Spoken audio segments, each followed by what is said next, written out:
Blog Talk Radio.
To John Talk Radio tonight. It's our May the 10th show in 2014. My special guests tonight are Daryl Davis and Scott Shepard. Daryl Davis, you can reach, just check out all the things that are going on. Daryl's a musician. You just heard Boogeyman from his amazing piano techniques and talents. He's also an author of Clandestine Relationships, an actor, a speaker, and a lot of great things. And you can go on Daryl's, it's DARYLDavis.com on his online store, and the music you hear, you can pick it up there. And also we have Scott Shepard on with us, and Scott is an ex-KKK Klansman who is a race relations expert now, going around and talking about some of the things that are very important in today's society. And guys, I just appreciate so much you being on the show tonight. I think this is a very important show to have. And I just really appreciate you taking the time to be on. Well, thank you for having us. Appreciate it, John. I'm glad to be here. Well, it's great to have you guys, and I want the show to be what you guys want to say and what from your experiences, because Scott, when I was talking to Daryl before, I was so amazed at what he's done, because me, myself, and a lot of people have a lot of commitments and things that we'd like to do and convictions, but very few people have to get up and actually do them. And I think putting feet on your faith and doing what you think is the right thing is such an amazing thing. And I would say the same thing for you, Scott. So thank you so much, because we can talk about things, we can kick things around, we can kick the can back and forth, but actually to do something means a lot to me when I see that happening. Now, what I'd like to do is just open the show up and for both of you to give an introduction of yourselves, and then we want to talk about how your paths crossed. So, Daryl, if you could just give a brief introduction of your life and how you've got to where you are today, and then we'll ask Scott to do the same thing. Sure. I just turned 56 years old, and I grew up as the son of parents in the U.S. Foreign Service. So I spent a lot of time overseas in international environments, and consequently, the only time I would ever, I'm black, and the only time I would ever experience racism would be when I would return home here to my own country, the United States. And I could never figure it out, because overseas I was around people from France, Germany, Italy, Nigeria, Japan, Russia, you name it. If they had embassies in those countries, we all were together in international schools together, et cetera. And why I could get along with those people and couldn't get along with my own people back home was baffling to me. And, you come home after being assigned to a country for 2 years, you're back here in the States for a year, and then you get reassigned somewhere else. So every time I'd come back, something would happen, and I began to question, how can you hate me when you don't even know me? So as I got older, I still had all these incidents cataloged in my mind, and I decided to write a book about racism. And who better to ask, how can you hate me when you don't even know me, would be somebody who would join an organization whose whole premise might be hate. So I decided, that I would seek out leaders and members of the Ku Klux Klan and see if they would not sit down and talk to me and answer my question. You don't know me, but yet you hate me because all you see is my black skin. So that's how the book got started, and it came out called Clandestine Relationships, clandestine spelled with a K, not a C. And I heard about Scott sometime later, after the book had come out, and I was fascinated by him. Here's somebody who was in the organization. In fact, he wasn't just in it. He started being in it, but he rose to the level of Imperial Wizard, which is the top person in the organization. That's the national leader. And then he had decided upon himself to leave the organization. That fascinated me. So we contacted one another, and we've become very good friends. I'll let him take it from there. Yeah, Johnny pretty much summed it up. Yes, of course, my background stems from probably the 1960s, being a product of the 1960s, growing up in the days of integration in the public schools in the state of Mississippi. My hometown of Indianola, Mississippi, was being integrated. And, of course, I was one of 5 kids in my family. And at the time, of course, it was a culture shock to not only white people but also to black people also. And they came into the schools, and they just pulled up into the front of the school with cotton trailers and told us, "Look, load your desk up onto the cotton trailer. We're taking you out of here." And that's basically what they did. They took us out and started sending us to private schools.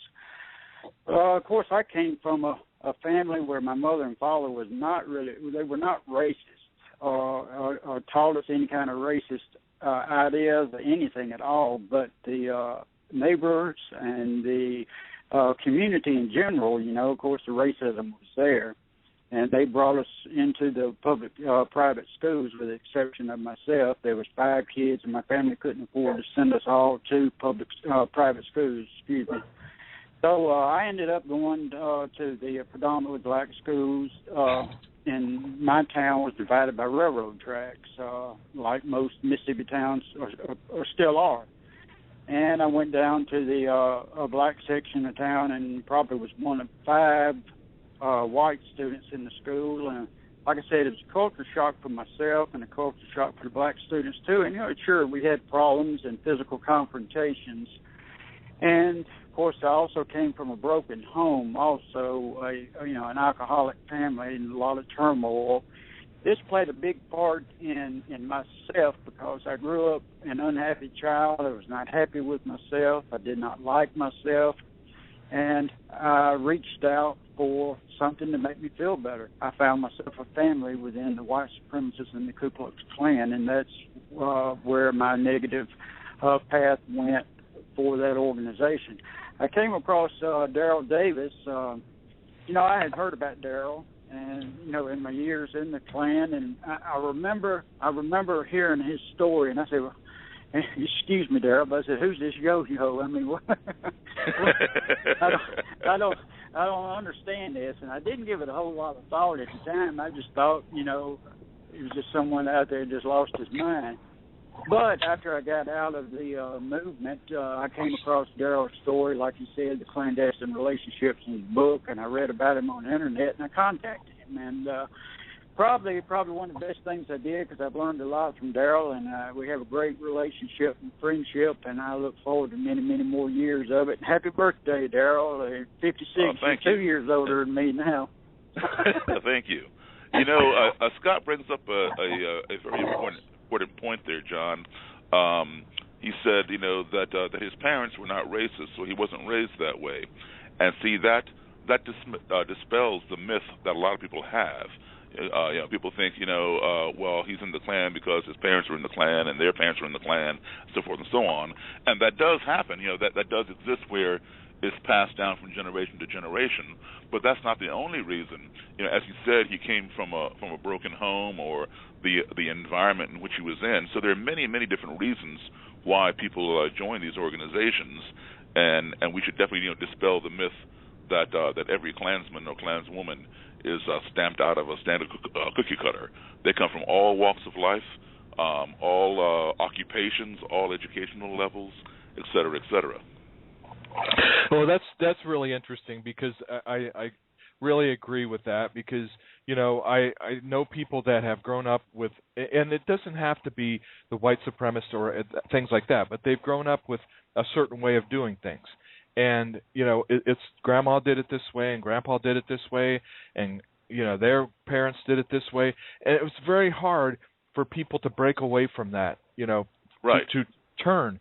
And that's what I wanted to ask you guys about. If there's someone listening that, is in a situation where they found, however they got there, maybe it's like you're saying, Scott, these people accepted you, this group accepted you in, you felt you had low self-esteem, they started helping you with, this and that, you were becoming successful within the organization, and that alone is something. And then also there are people that, and Daryl and I talked about this before, one of the things that I always talk to my kids about and to people about is always ask questions. Always, even if it's, authority and people that you respect, if you start thinking for yourself, right? I think that's the biggest thing. You start standing on your own 2 feet and start thinking, this is my decision. I've got to make these decisions. Is that some of the things, Scott, that you were thinking of when you were in that situation with the KKK and you were finding success in the group, but you started asking questions about things and started thinking, okay, I've got to... Yeah. I'm sorry. No, I was just going to say, instead of accepting things, you start questioning things. Oh, sure, yes. Like I said, I was I was very much looking for a place to fit in society. I didn't fit in my home or anything like that, and I was pretty much looking for a place to fit in, and the Klan gave me that. And sure, I started rising through the ranks, and they, of course, gave me a place, gave me a family, gave me a home. They gave me confidence, gave me a boost, and then indoctrinated me with their rhetoric.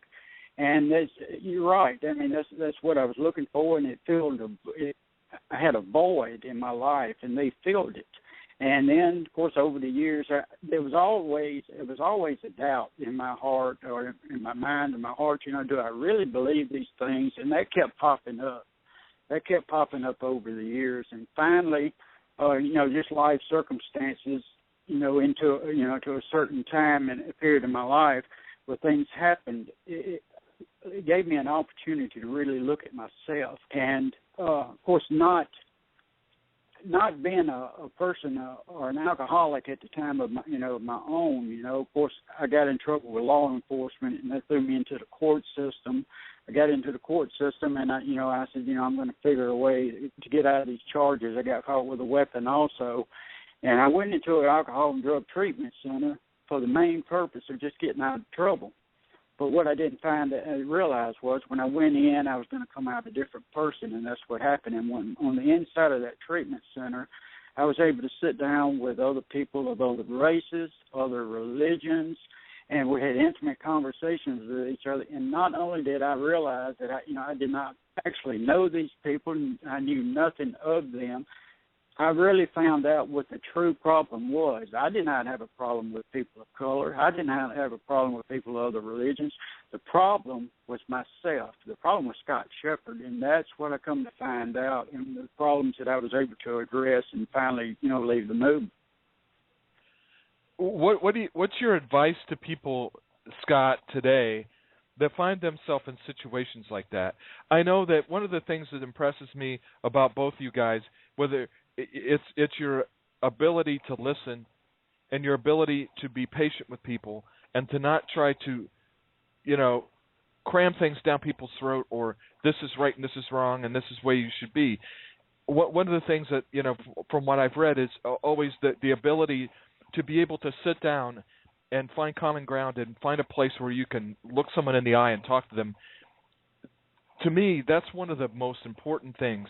Was that something also, Scott, that helped you turn your life around at that point? Oh, definitely. Yes, I think you nailed it, pretty much, on target, being able to sit down with other people, talk with other people of different races and religions and get to know them and find out about their life. Like I said, we had intimate conversations with each other about our lives. And I think you pretty much nailed it. That's, the patience and being tolerant of people and sit down and talk with them. And you really learn about the other people and they learn about you. And I think that's the biggest thing that we face that needs to be done. If I can add something. Oh, yeah. Yeah, in there, what he's saying is exactly right, and as he said, he's been in, he had been in that movement, dating back to the 60s. And so, it proves that it's not an instinctual kind of thing. It's a learned behavior, and he had been indoctrinated over a period of time. So, you take that long to get saturated with that rhetoric. You don't unlearn it overnight. It takes a while, like you said, sitting down and talking with people of different races, having these intimate conversations. And when you do things like that, you find out, when you're talking with somebody one-on-one, even though you may look different or go to a different church or what have you, you find out that you really, at the end of the day, have more in common with that person than you do in contrast, because that person wants the same things for their family as you want for your family. And then you come to the conclusion, the light bulb comes on your head, hey, maybe if we can work together, we both can get those things rather than work against each other. And the second part of it is yes, the patience part. I understand, that people who've not had the exposure to a lot of different races, religions, ethnicities, what have you, they tend to become a little xenophobic, perhaps. And keep to themselves and don't want to associate with other people. Since I've already been there, I've associated with those people, I know they're okay, then I can have the patience for somebody who has not been there, and perhaps they can learn vicariously through me. And see, Scott is at that point now. Scott has been there. He sat down with the other races and people and seen, hey, these people are just like me. They have their problems. They have their triumphs. They're no different than I am, just because they're in a different colored skin or what have you. He's been there, and so now he understands that those people who were in his organization from before may not have had that experience. So therefore, he has the patience to sit down and tell them, hey, look, give it a shot. Just talk to these people. And that's very important because, see, there are other people who try to, ram it down your throat. You're wrong, and you need to come to your senses, and and if you don't, I'm going to beat it out of you. Well, I'll tell you what, when you take that attitude, that you're going to, enact violence on somebody who's racist against you or whatever, all you're doing really is reinforcing what they already believe.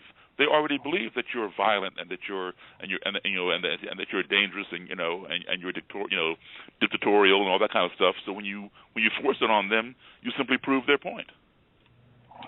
Well, that's one of the things that's amazing to me is the ability to do that. And I want to talk about that, Daryl, where you have when you went into some pretty dangerous situations.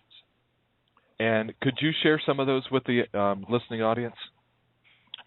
Sure. I mean, every time you meet with somebody who doesn't know that you're black, it could be a dangerous situation. And I would now just about everybody in the Klan or the different Klan groups that are around the country. Now let me just give you a little background. People always say the Klan. Well, there is no more the Ku Klux Klan. There is no more Ku Klux Klan Central. There are a lot of Ku Klux Klan organizations. They all use the name Ku Klux Klan, but they're not unified under one umbrella. They have splintered off of the original.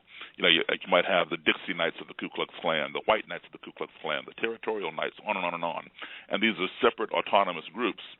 And if you have a chapter of your particular Klan group in your state and in another state or in multiple states, you may then consider yourself to be a national Klan group.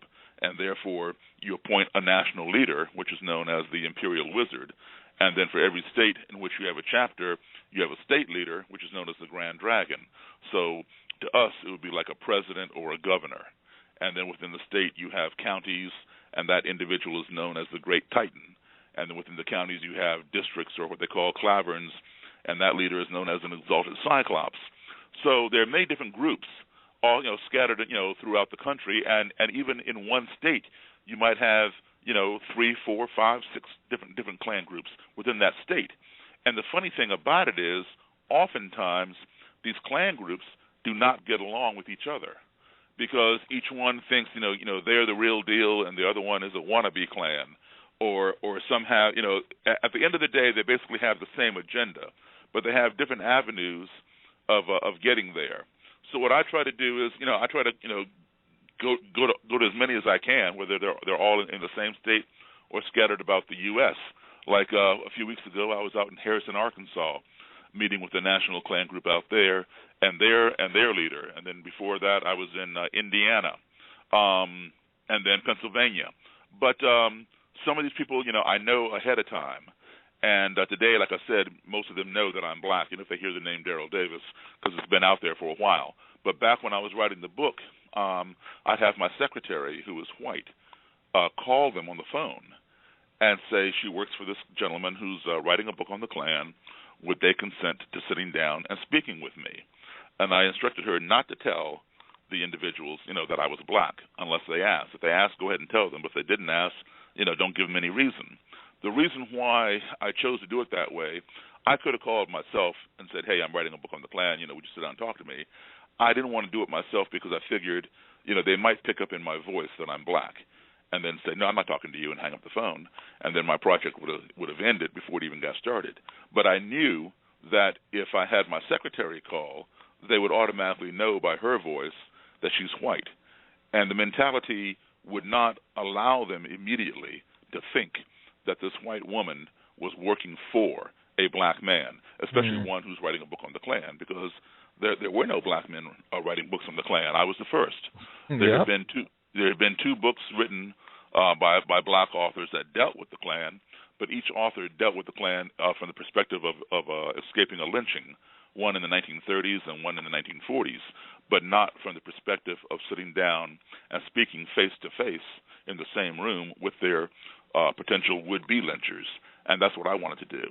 So, when they would agree with my secretary, yes, I'll sit down and talk with them, and we set up a time and a place. Sometimes, we would meet at a restaurant or a hotel room or some neutral place. Other times they'd say, yeah, sure, have them come over to the house. I live at whatever address, not knowing that I'm black, and I'd go and I'd knock on the door. So that was always a shocker for a lot of them. So, could you walk us through, Daryl, You were just saying that you were in, I think, Arkansas a couple of weeks ago speaking to a Klan group there. Yes, I met with the head of they're called the Knights of the Ku Klux Klan. That particular imperial wizard, or what he calls himself, the national director, is a fellow named Tom Robb, and he took over the group from the former Klan leader David Duke. Oh, okay. So we know that name. So I can imagine what it would be like, but what's your agenda like? What are your conversations like? What are your meetings like? Well, I question them. Where are you trying to go? What is it about the Klan that attracts you? Most of them have this. What you have is there's a new identity. Before it was just two identities. You had white supremacy, and you had white separatism. And to differentiate, a white separatist believes that we all can live here in this country, but we can't live here together. We have to have separate school systems, separate neighborhoods, separate parks, separate workplaces, etc. So segregated but equal kind of thing. Whereby a white supremacist believes, no, this country is for whites only, and everybody else has to get out or you'll be taken out. So you have people who belong to Klan groups, both of the white separatist ideology and those of the white supremacist ideology. Now we have a third identification, which is making the rounds right now, called white nationalism. And these people, the rhetoric now is, we don't hate other races, we just love our own, and we feel that our race is going through genocide right now, because by the year 2042, whites in this country will be a minority, and so we're trying to preserve the white race by not having them miscegenate and all that kind of thing. So that's what I talk about with them. So yeah, and that to me is amazing. I would love to be able to sit in and listen to that. We'll have to do that one day. And and I'll tell you, there are those, like for example, Tom Robb. I met him and some of his officers in his group. We met for lunch and we sat down at the lunch table and had lunch together and discussed it. There are others, who would never sit down and have lunch with me. Forget it. And then there are those who would not, even talk to me at all. Now, Daryl, explain to the listeners your motivation, and also, like we talked about a little bit before in the other show, Daryl, about how that, that ability to not just think, okay, I want to change the world, but to actually change the world, because you're actually doing things that are making people think. And when you sit down in front of people that are in leadership positions, like with Tom Robb and these people, I mean, you're making them stop everything that's going on and look you right in the eye and talk to you personally. To me, that's such an amazing thing. What is it that drives you to do that? Because I can see the future, and I don't mean that I'm psychic. What I mean is, having traveled around the world, I've been in 52 different countries on 6 continents, and I made an amazing discovery. That discovery is, no matter where I went, everybody that I met is a human being, regardless of what they look like or who they worship or if they worship at all.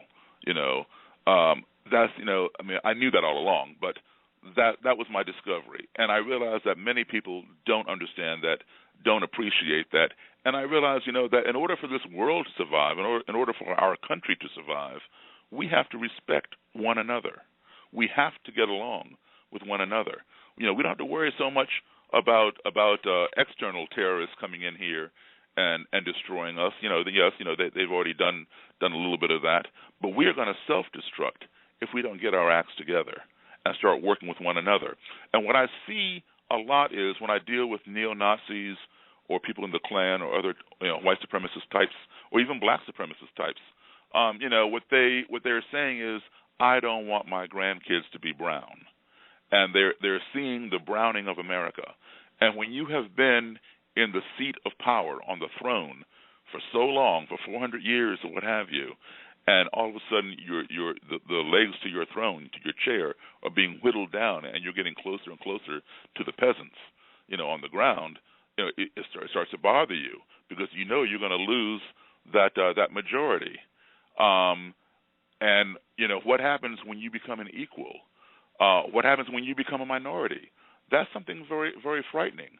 It's not frightening to me because I've been a minority all my life. But for somebody who has been a majority, who's always been in power all their life, and now all of a sudden, they see themselves losing power, it can be troublesome to them. So, we talk about that and say, hey, look, if you believe in America, it's inevitable. America is evolving. It's always going to evolve. Right. Every year it's going to evolve. You either get on the bandwagon, and if you can't change what's going on, then you change yourself to adapt to it. And that's what we talk about.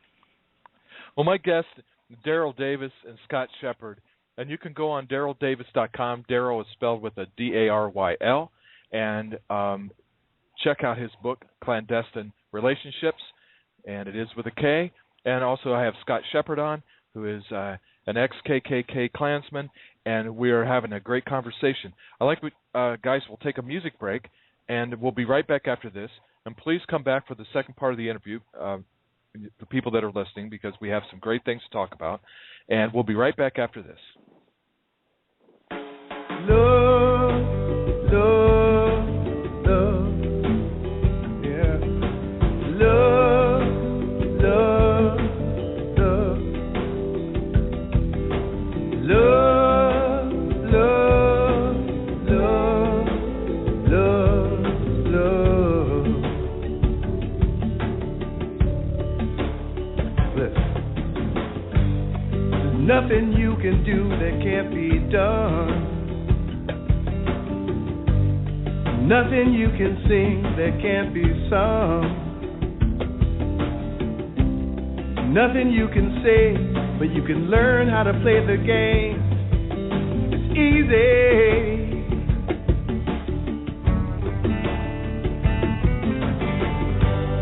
Nothing you can make that can't be made.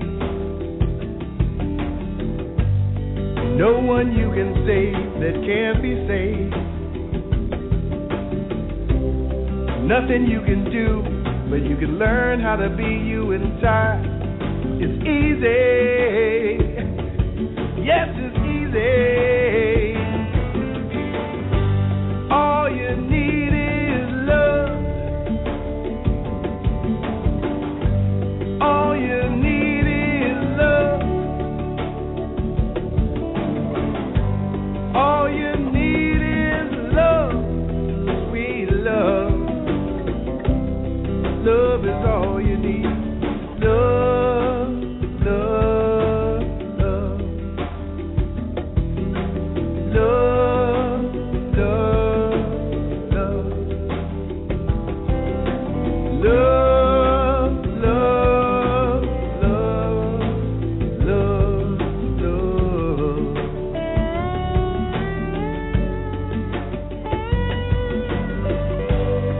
Nothing you can know that isn't known. Nothing you can see that isn't shown. No way you can be that isn't where you're meant to be. It's easy. You know it's easy. All you need is love. All you need is love. All you need is love. Oh, love. Love is all you need. All you need is love. All you need is love.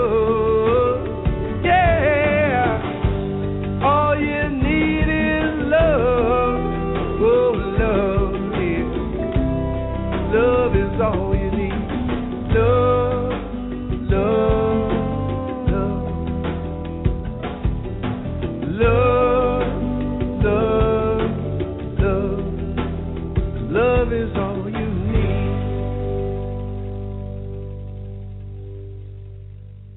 I'd like to welcome everyone back to John Talk Radio. My guests tonight are Daryl Davis and Scott Shepard.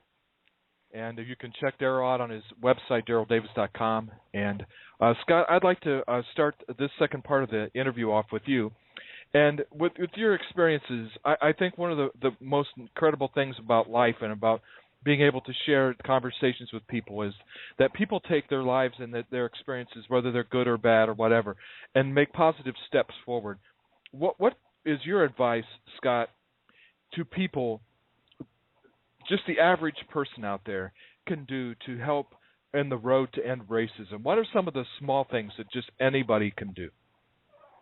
Well, I think one of the smallest things, but also one of the most important things, is sit down and talk to people. Sit down and talk to people that you don't know, of other races and other religions. I think that's one of the most important things that we really need to do, and that's what I did, and I learned a lot. So I think, like I said, it may seem like a small task or a small thing to do, but it's also one of the most important things, and that's what needs to be done. What were some of the impressions that people made on you, Scott, when you were, like you said, you were in groups, talking about like the alcohol and the drug rehabilitation groups, and where your people were kind of turning things around, having you look inside yourself. But what were some of the things that impressed you with some of the people that you started thinking, okay, maybe there is a different way of looking at it, where I'm not going to judge somebody just because of their appearance, but I'm going to take time to do what you just said, Scott, where you can talk to somebody and take time to let them. And I think it's such an amazing thing, because you can look at somebody and you can think, gosh, I'll never get along with that person. But once you start talking to them, you find out, like Daryl, you said on several occasions, that you had that common ground and you can start building on that. What are some of the things that you can look back at, Scott, or some of the people that helped you along that way? Well, I could look back and probably look at one of the most important turning points in my life is when I entered that alcohol and drug treatment center in Nashville, Cumberland Heights. Of course, I had made the headlines in the news where I'd been arrested, and because at the time I was also a candidate for governor of the state of Tennessee, and it made headlines. So I went into the drug treatment center, and I was called into the office of the director of the center, and he told me, he said, we got black patients here, don't you? You know that, don't you? I said, yes, sir. He said, is that going to be a problem with you? I said, no, I just want to get in, do my 30 days and get out. And that was my plan.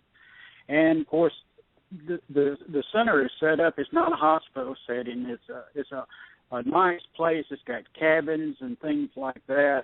And I was placed into a cabin, and inside this cabin was minorities, blacks, Oriental people of all races. But I made these people just as much uncomfortable as I was uncomfortable, because I remember the first morning that I woke up, I was sitting in the chair, and everybody was quiet. Nobody was saying a word, and I noticed this one black guy across the room, and he was messing with his ironing board. And in messing with the ironing board, I kept watching him because he was real quiet. Next thing I knew, I looked up again, and this black guy was standing in front of me. He was dressed in white shoes, white socks, white pants, and a white shirt, and trying to mock my southern accent. He said, I want to join the Ku Klux Klan, just the humor of that kind of broke the ice for the whole stay. And I was able to sit down, and the guy's name is Michael. I hope he's still alive. I loved him to death and got real close to him, and that pretty much was a breaking point for myself to show me that, I can sit down and talk to these people and not intimidate them and not be intimidated myself. And that was an important step. And regardless, that black guy, Michael, might not know it, and he might not have realized it at the time, but the guy turned me around then.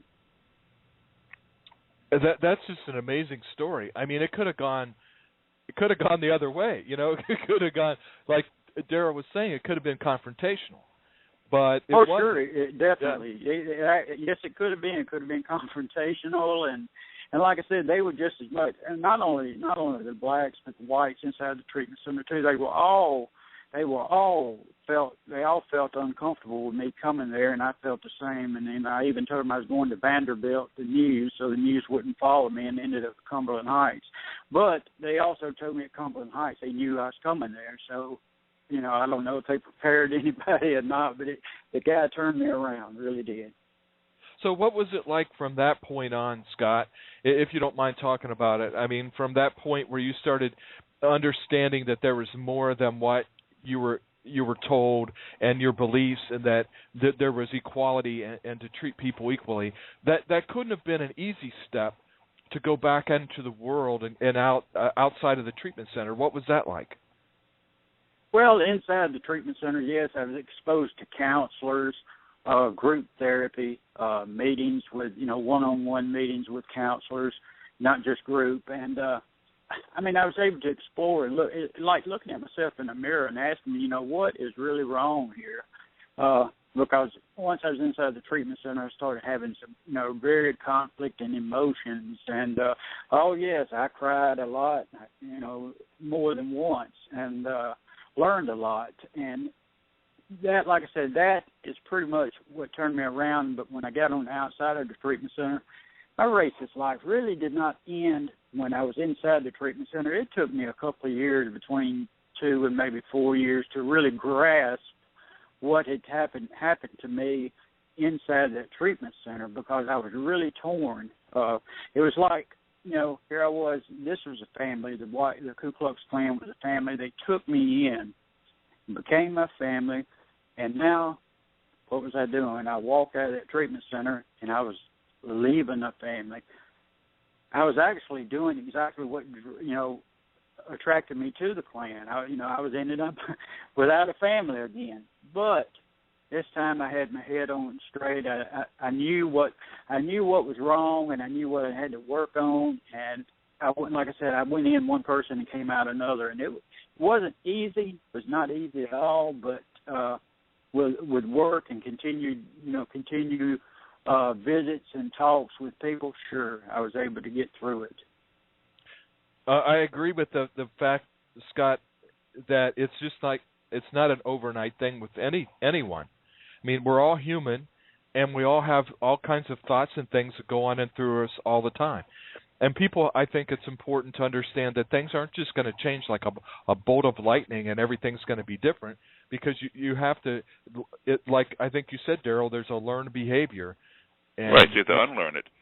Yep, and it's like losing weight. You know, you put it on over time, and you're not going to lose it the next day because you popped some weight loss pill. Yeah, that's exactly right. Now I'm going to ask you, Daryl, the same question I asked Scott about what can the person that's listening, the average person that goes to work every day, whether they're, you know, African American or they're white or you know Latin or whatever they are, what can they do? I mean, okay, I can answer that in one phrase. Okay. Take a walk across the cafeteria. And what do I mean by that? You go to some, a lot of people who may not be racist at all. People in general tend to self-segregate. People feel more comfortable being around somebody who looks like them or who speaks the same language as them or what have you. It doesn't necessarily mean that they're racist. It could be that they just, feel more comfortable. So unless you've grown up in an environment where you have all kinds of different people, then you might tend to self-segregate. You take a look at any, metropolitan town, let's say Washington, D.C., which is near where I live, or Chicago, where I'm from originally, New York City, Baltimore, Memphis, Detroit, what have you, Los Angeles. These places, take a company. Inside that company, you have employees of all races. And they may work together on a project. Some of them may even share the same cubicle in their office. But what happens at 12 noon? They go downstairs to the cafeteria in the building, and then they split up. The Hispanics sit with the Hispanics, the blacks sit with the blacks, the whites sit with the whites. And does that mean that they're racist? Not necessarily. Again, that's that self-segregation where they tend to feel more comfortable being around somebody who shares some kind of identity with them. But what you do is take a walk across the cafeteria and sit with somebody else for a change.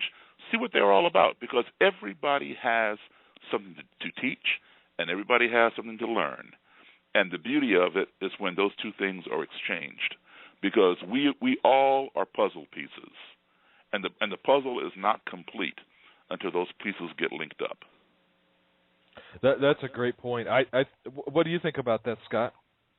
Well, I think it's true. Of course, I can say this. Of course, when on the inside of the Ku Klux Klan, and when I was speaking out, for white supremacist views, it's kind of strange. Of course, hearing Daryl say that, because what he's saying is true, and it doesn't mean that you're racist or anything like that. But I also, at the time, I used that as an example and tried to say, the race, the mixing of races is wrong.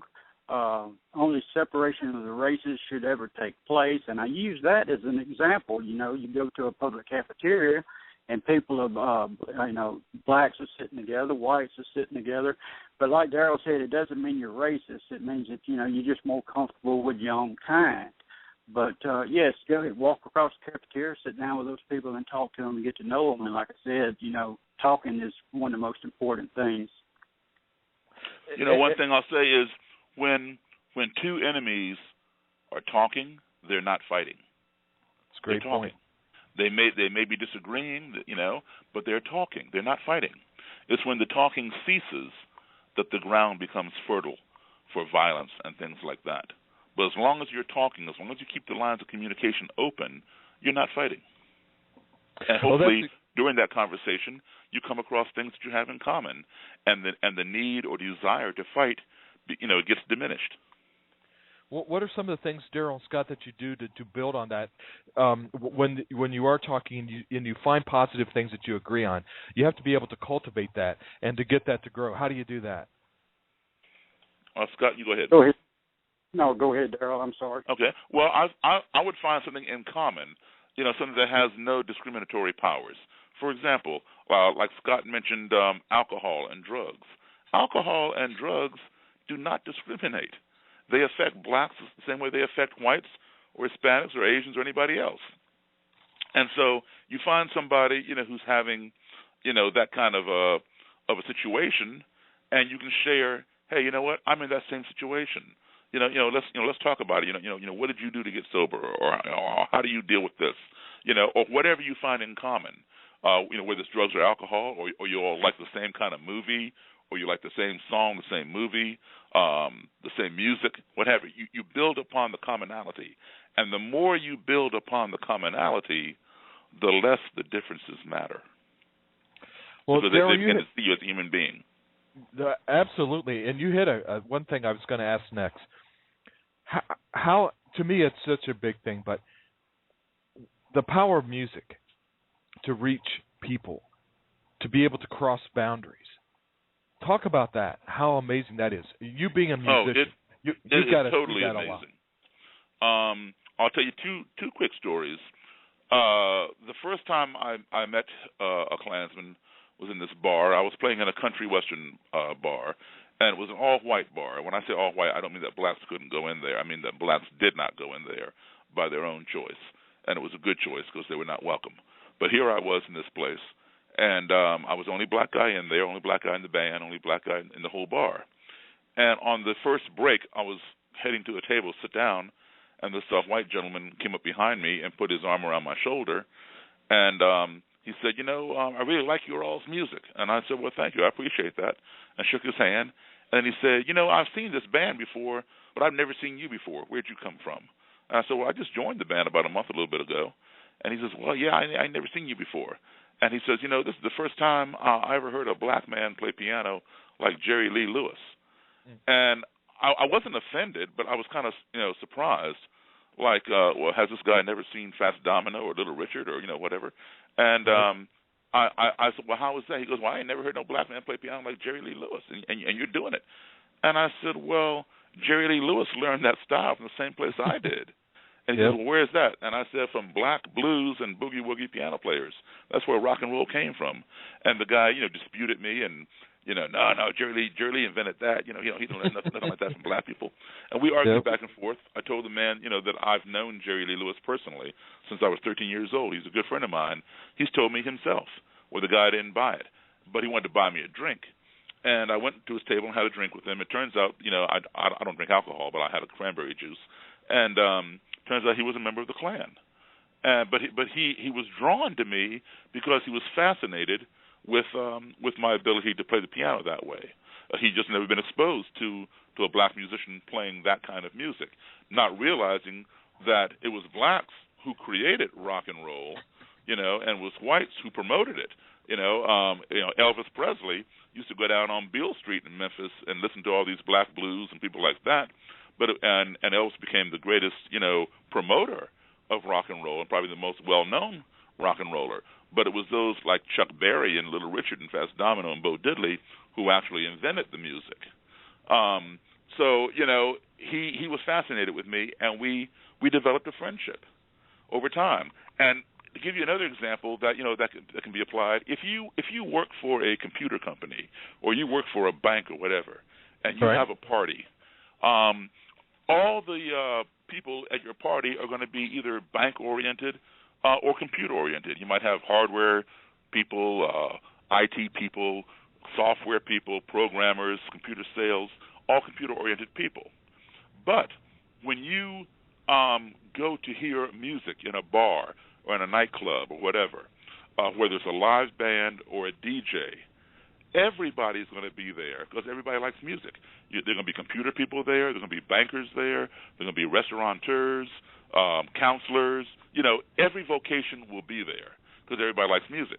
So if you, John Darlington, walk into a bar and the DJ is playing this song that you like, or the band is playing some song that you like, let's say it's a slow song, and you look out on the dance floor and people are dancing and you want to dance, but you're there by yourself.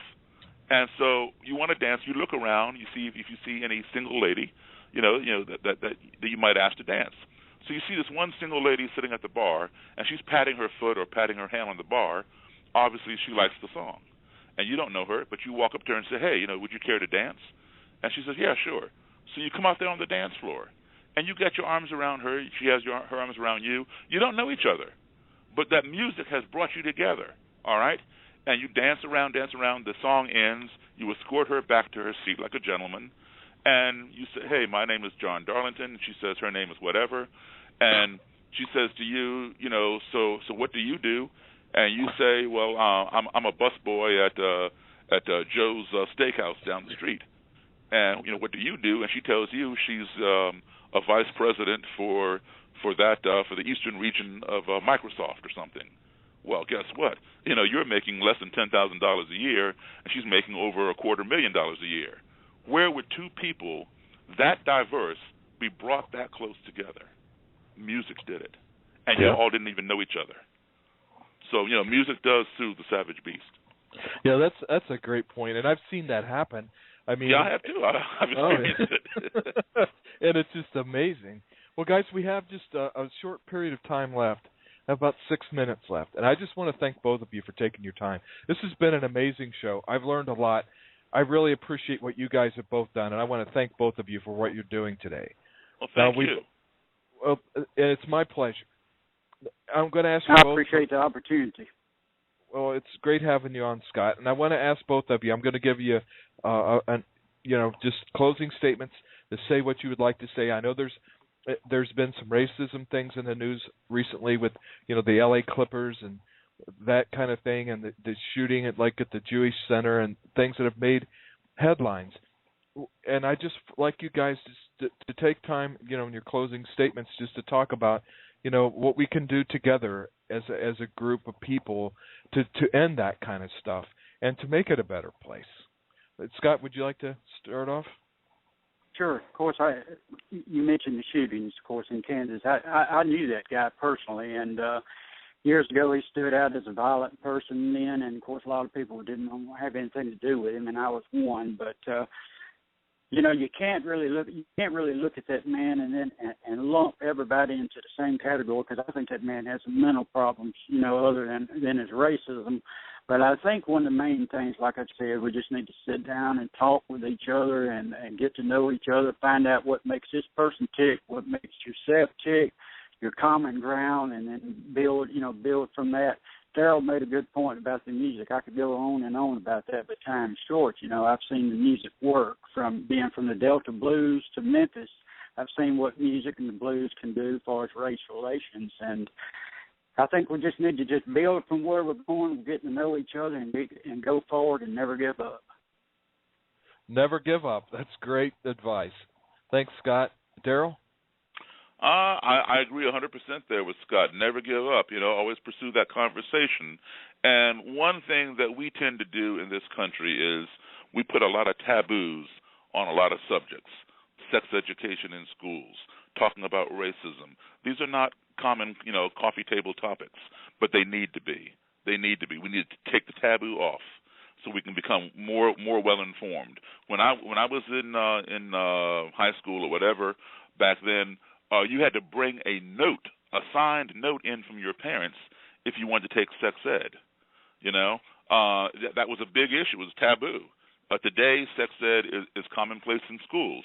So therefore, kids today are better informed about STDs and venereal disease and family planning and contraception, all that kind of stuff. And that's a good thing. It's good to be informed, because if you're not informed the right way, you will learn it anyway out there on the street, and chances are it'll be the wrong way. So the taboo has been lifted off of sex ed, at least in my area, you know where I went to school. The same taboo is applied to talking about race.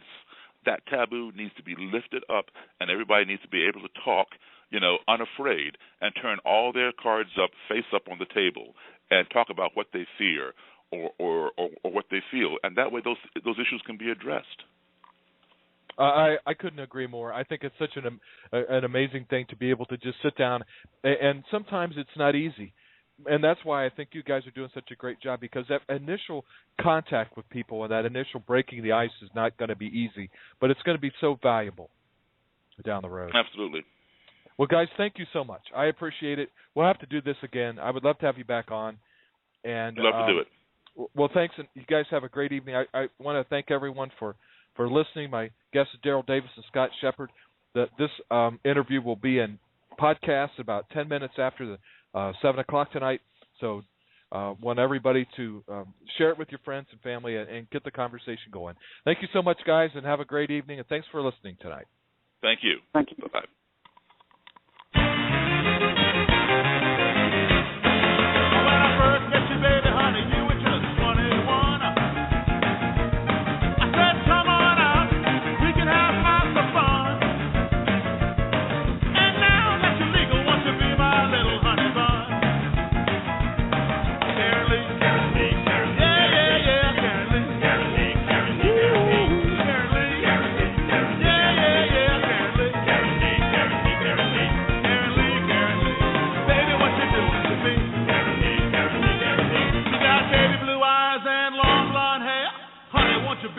Teddy bear.